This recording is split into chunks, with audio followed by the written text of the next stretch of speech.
Hello বন্ধুরা, আমার আজকের রেসিপি কাঁদাল পাতার বড়া। তো আমি এখানে কাঁদাল পাতা নিয়ে নিয়েছি, এগুলিকে ধুয়ে পরিষ্কার করে বেছে নিয়েছি ভালোভাবে।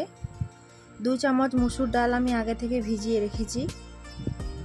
এবার কাঁদাল পাতার বড়া বানাতে আমার যে সমস্ত মশলা লাগছে সেগুলি হলো আদা রসুন পেঁয়াজ বাটা, জিরের গুঁড়ো, ধনের গুঁড়ো ও লঙ্কার গুঁড়ো। তো এখানে সমস্ত কাঁদাল পাতা আমি মিক্সিং জারে দিয়ে পেস্ট করে নেব। এটা স্মুথ পেস্ট বানিয়ে নেব। এরপর মুসুর ডালটি পেস্ট করে নেব।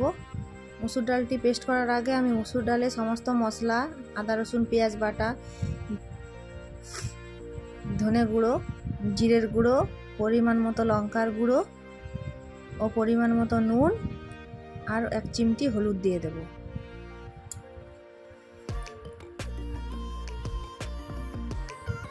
এরপর এটির একটি সুন্দর পেস্ট বানিয়ে নেব।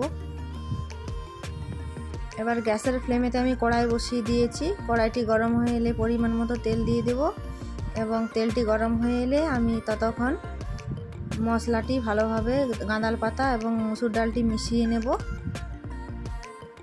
এবং তেল গরম হয়ে এলে আমি এক একটি করে বড়া ভালো মতন এপিট ওপিট ভেজে নেব।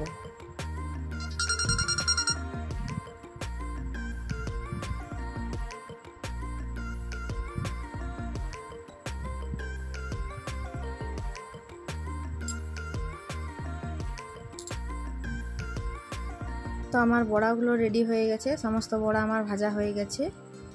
তো এই হলো আমার আজকের রেসিপি কাঁদাল পাতার বড়া। এটি একটি খুব স্বাস্থ্যকর খাদ্য। রেসিপিটি সবাই অবশ্যই ট্রাই করবেন। ভিডিওটি ভালো লাগলে চ্যানেলটি লাইক সাবস্ক্রাইব করবেন।